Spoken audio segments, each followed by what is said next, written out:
Bonjour, chers étudiants, chères étudiantes. Cette vidéo est la suite du premier chapitre. Du coup, si vous n'avez pas encore vu la première vidéo, je vous conseille d'aller la voir avant de continuer le chapitre.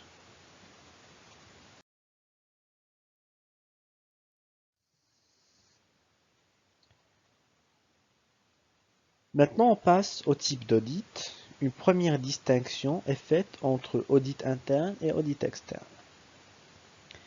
Alors, supposons par exemple que les salariés qui travaillent au sein d'un restaurant McDonald's en France vont venir auditer un restaurant marocain de McDonald's. Alors ici, il s'agit de salariés de la même entreprise, du même groupe, d'accord, mais qui n'appartient pas, qui ne travaillent pas dans la même unité. Dans ce cas, on parle d'un audit interne. Ces salariés sont indépendants un petit peu, d'accord, du moment qu'ils travaillent dans une autre entité, mais puisqu'ils travaillent toujours pour le même groupe, pour la même entreprise, il s'agit donc toujours de salariés de la même entreprise. Et dans ce cas, on parle d'audit interne. Alors que si l'auditeur est carrément indépendant, dans ce cas, on parle d'audit externe. L'audit interne est généralement dirigé à la direction parce qu'on ne peut pas obtenir la certification en interne. On ne peut pas s'auto-certifier. Par contre, lorsqu'on fait appel à un organisme externe, dans ce cas, l'audit peut être dirigé au client, comme le cas par exemple de la certification halal par McDonald's. Il peut être dirigé à l'État ou bien aux actionnaires, comme le cas de la certification des états de synthèse de l'entreprise Etisalat al-Maghreb. L'audit interne, l'objectif principal de l'audit interne est un meilleur contrôle de l'entreprise afin de fiabiliser les procédures de gestion.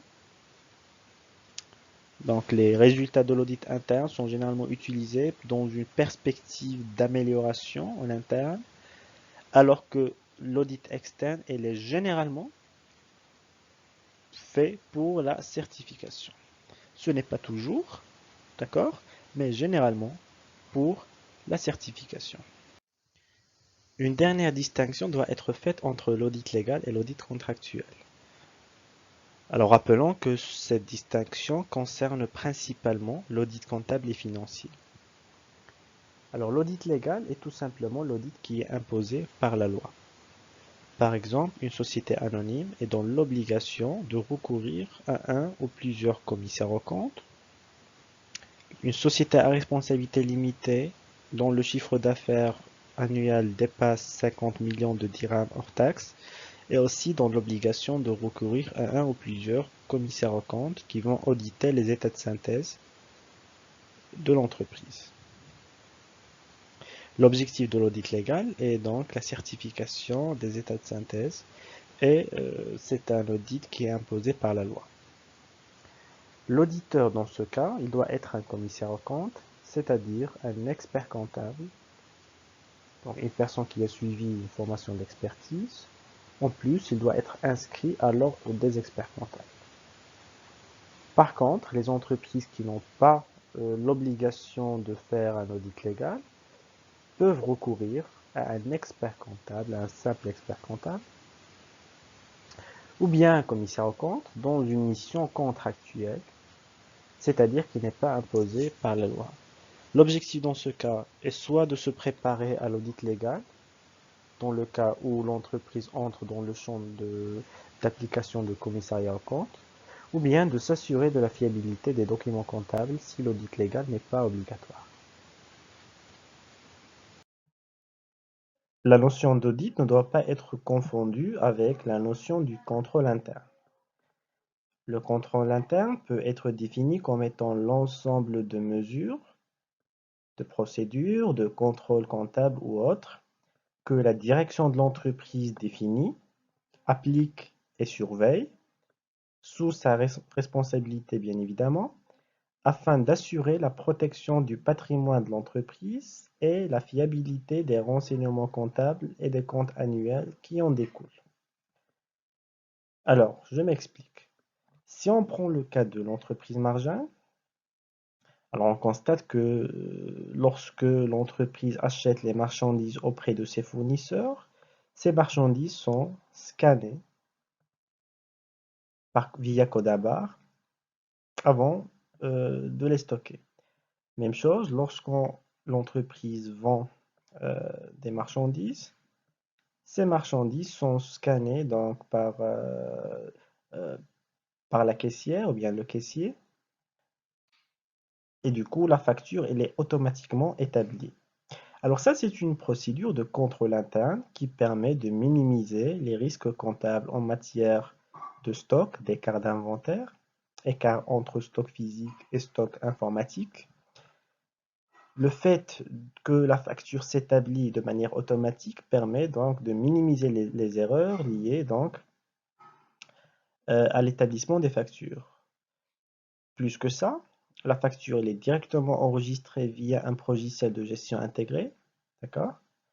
Déjà, l'utilisation d'un logiciel en comptabilité permet aussi d'éviter les risques d'erreur tels que le non-respect du principe de la partie double. Si le logiciel détecte que le total débit est différent du total crédit, alors automatiquement il va le signaler. Alors, le contrôle interne donc, peut concerner les mesures comptables, d'accord, les contrôles comptables, ou bien les contrôles non comptables. Par exemple, la mise en place de caméras de surveillance, ça c'est une mesure de contrôle interne, d'accord, contre le vol. Et donc, ça permet d'assurer la protection du patrimoine de l'entreprise. La mise en place des factures électroniques donc, permet de fiabiliser les renseignements comptables et les comptes annuels qui en découlent de ces renseignements. Et donc, le contrôle interne, c'est pour assurer la pérennité de l'entreprise, c'est pour améliorer la performance de l'entreprise aussi, à travers des mesures de procédures comptables et financières, comme déjà évoqué, et aussi des mesures organisationnelles. Donc, je peux donner un autre exemple en matière de pointage de salariés. Si l'entreprise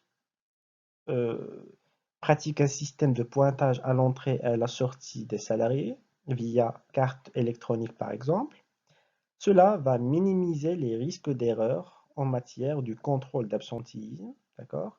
Et en matière aussi d'équité de rémunération, si cette rémunération est liée au temps de présence en entreprise. Un autre exemple, si le taux de supervision au sein de l'entreprise est élevé ou bien elle est faible, cela donc peut impacter le niveau du contrôle interne. Si je prends deux entreprises, une entreprise dans laquelle il y a un superviseur pour chaque 10 salariés, une autre entreprise où il y a un superviseur pour chaque 100 salariés. Bien évidemment, l'entreprise qui a un superviseur pour chaque 10 salariés, son contrôle interne il est plus efficace, logiquement, qu'une entreprise qui a un superviseur pour chaque 100 salariés. Bien évidemment, toutes les mesures du contrôle interne, ils ont pour objectif d'éliminer toute source de risque évitable. Maintenant, si on veut comparer le contrôle interne avec la notion d'audit, que ce soit interne ou externe, donc on peut donc dégager un certain nombre de différences.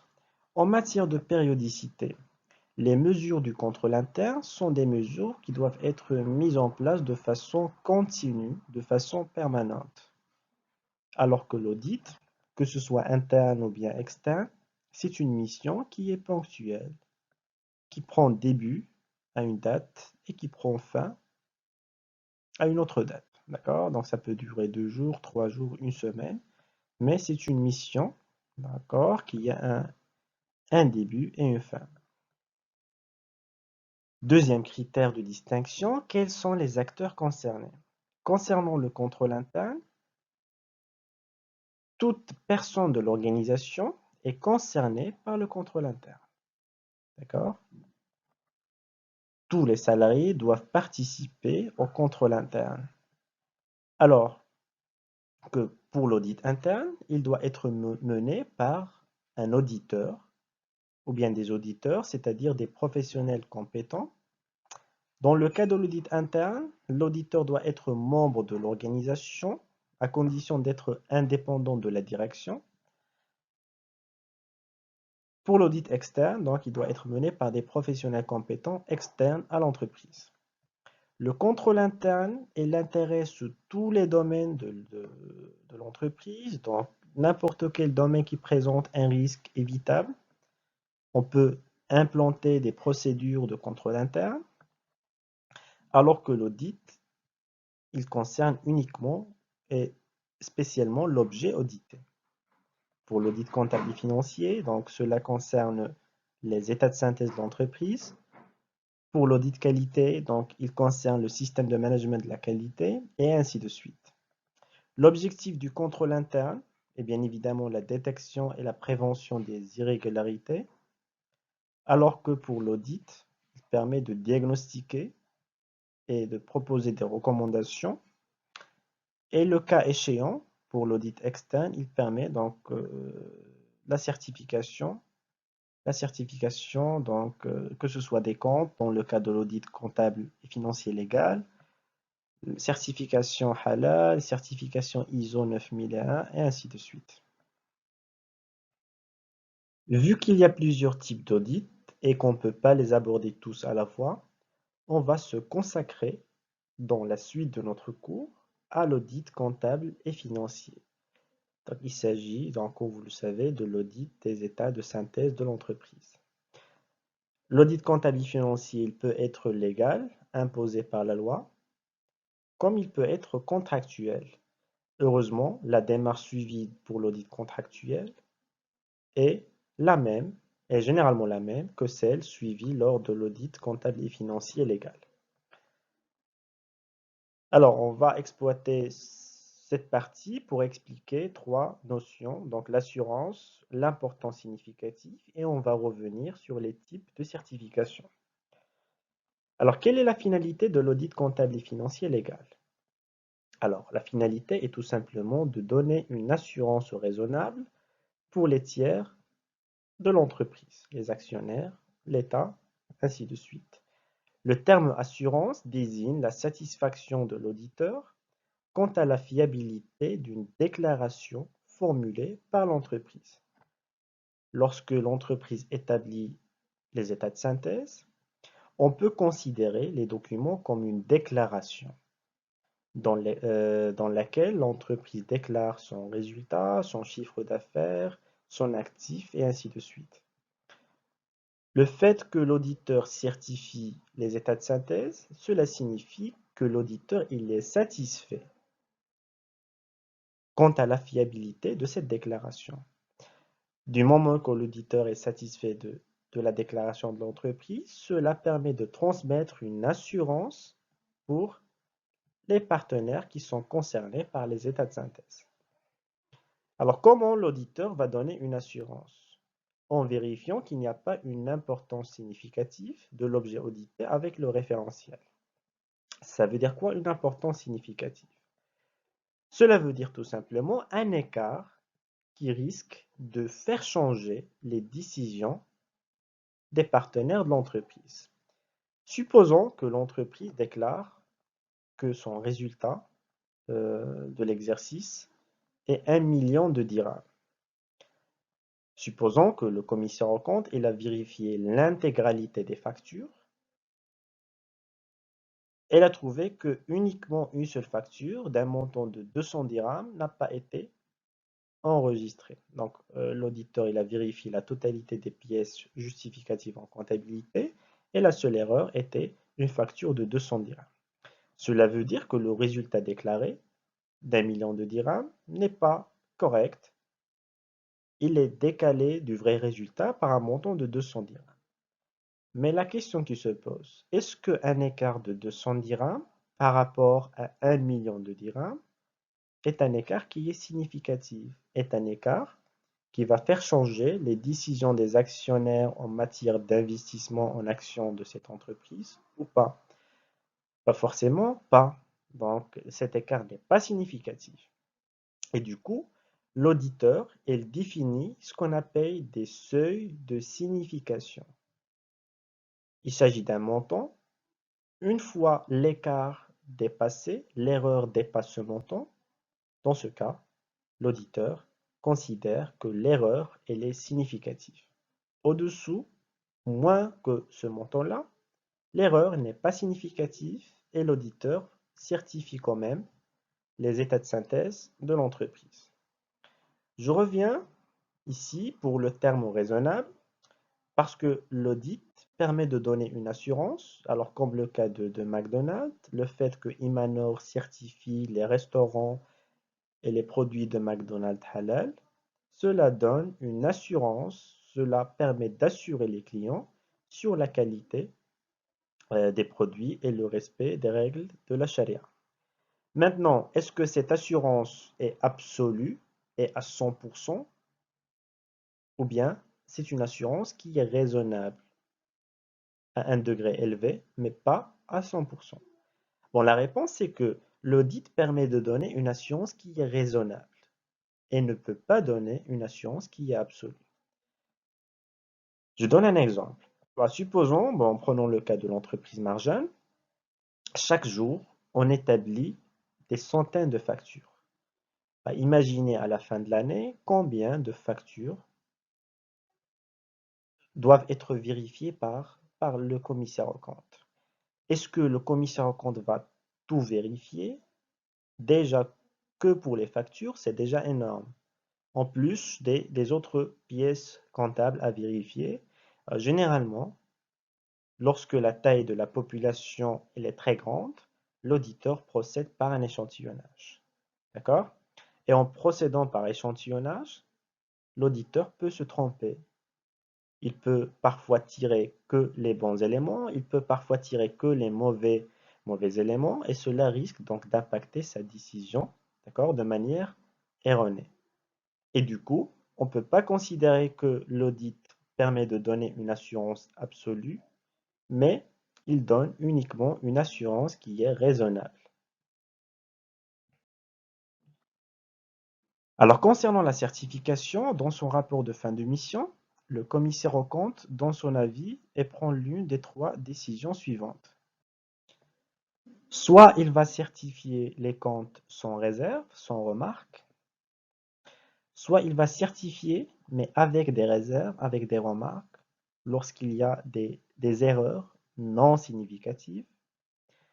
Dans le cas contraire, s'il y a des erreurs significatives, donc l'auditeur ne va pas certifier les comptes de l'entreprise.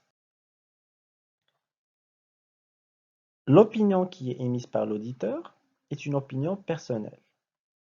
Ceci n'empêche pas qu'elle doit être fondée sur des éléments objectifs. D'accord? Donc, le jugement de l'auditeur, c'est un jugement personnel, mais la démarche de l'audit, c'est une démarche purement objective.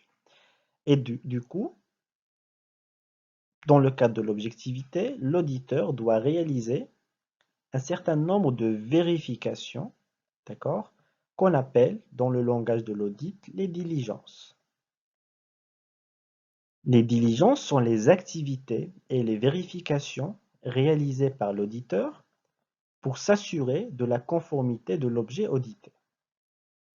Ça peut être des contrôles, on contrôle les enregistrements comptables, des observations, on observe le fonctionnement du logiciel en comptabilité, des analyses, des rapprochements. Par exemple, on va rapprocher le solde bancaire de l'entreprise avec le solde du compte banque pour voir est-ce que l'extrait du relevé bancaire de l'entreprise affiche le même montant que celui qui figure dans le bilan, et ainsi de suite. Notons les remarques suivantes. La responsabilité de la qualité de l'objet audité incombe à la direction de l'entreprise et non aux auditeurs. Je donne un exemple. Si les états de synthèse de l'entreprise ne sont pas bien établis, si elles ne respectent pas les normes, ou bien s'il ne reflète pas l'image fidèle de l'entreprise, le responsable de cette anomalie est tout simplement la direction de l'entreprise. L'auditeur, il est là pour vérifier, pour certifier ou pas, pour donner ses recommandations.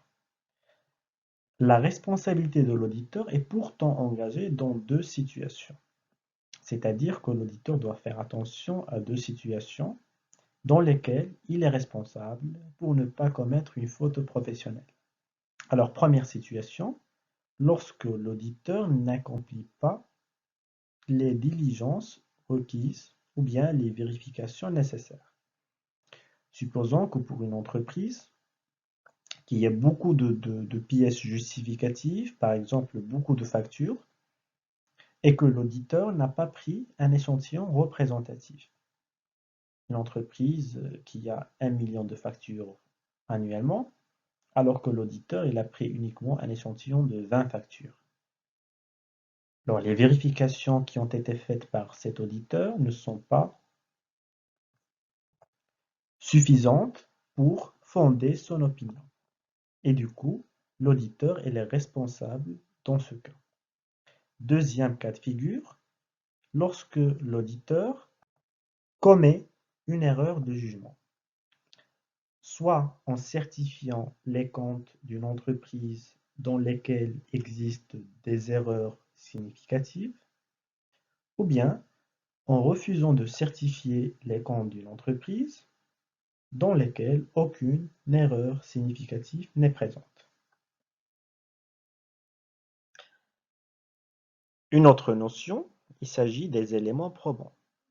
Les éléments probants désignent les informations collectées par l'auditeur pour parvenir à des conclusions sur lesquelles il fonde son opinion. Ils comprennent les informations contenues dans la comptabilité, sous-tendant l'établissement des états de synthèse ainsi que les autres informations. Les éléments probants indiquent les indications reçues par l'auditeur pour arriver à des résultats sur lesquels son avis est basé. C'est-à-dire, si l'auditeur prélève un échantillon de factures pour vérifier est-ce que ces factures ont été correctement enregistrées ou pas. Alors, l'action de prélever un échantillon, ce sondage-là, c'est une diligence, c'est une vérification. Maintenant, le résultat de ce sondage est un élément probant. S'il trouve que la totalité des factures ont été correctement enregistrées, cela va aider le commissaire aux comptes à formuler son avis. Si, dans le cas contraire, il trouve que la majorité des factures ne sont pas correctement enregistrées, ça c'est un élément probant qui va pousser le commissaire aux comptes à refuser la certification. Et donc l'auditeur il doit recueillir des éléments probants suffisants, ça c'est en matière de quantité, appropriés, c'est en matière de qualité. D'accord? Donc à la fois il faut veiller sur les éléments probants, sur l'aspect qualitatif et l'aspect quantitatif. Alors concernant l'aspect qualitatif, alors ici il y a quelques règles que l'auditeur doit suivre.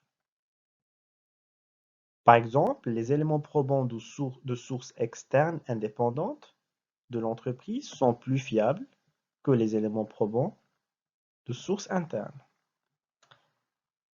Les éléments probants recueillis directement par l'auditeur, par exemple l'observation de la mise en œuvre d'une procédure de contrôle interne, est plus fiable en tant qu'élément probant que les éléments collectés indirectement, d'accord, ou bien les éléments probants qui sont formulés par la direction.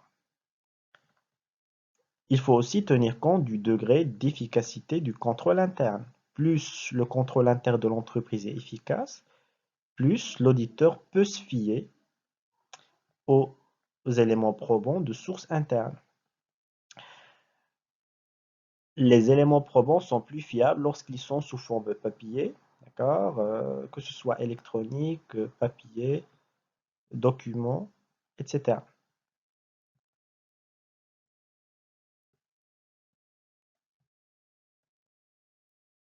Donc, pour récapituler, donc, lors de sa mission d'audit, l'auditeur il est mené à effectuer des vérifications.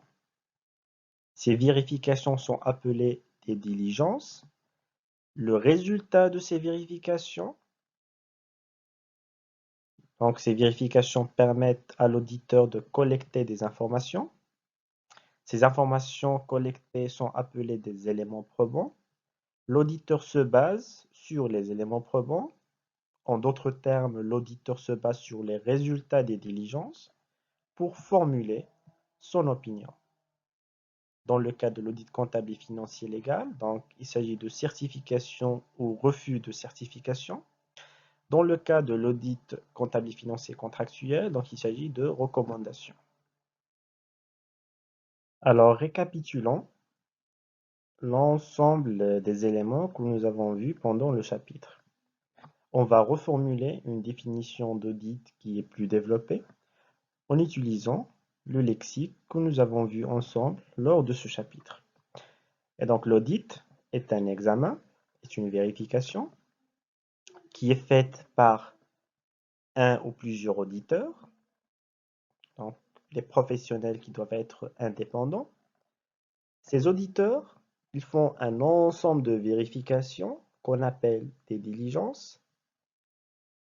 Ces diligences sont faites pour comparer l'objet audité avec un ensemble de normes, avec un référentiel, pour apprécier la conformité aux normes selon des seuils de signification, selon des seuils de tolérance. D'accord? Le résultat de cette comparaison, le résultat de ces diligences, permettent à l'auditeur de collecter, d'obtenir des éléments probants qui vont aider l'auditeur à formuler son opinion. En d'autres termes, l'opinion de l'auditeur doit être basée sur les éléments probants collectés. En cas d'opinion favorable, cela permet de donner une assurance raisonnable aux partenaires, aux tiers de l'entreprise pour une meilleure prise de décision. Alors voilà pour le chapitre. Si vous avez des questions, n'hésitez pas à me les envoyer par email. Je vais consacrer une vidéo que pour la réponse à vos questions. Donc je vous donne rendez-vous la semaine prochaine pour une autre vidéo pour la suite de notre cours.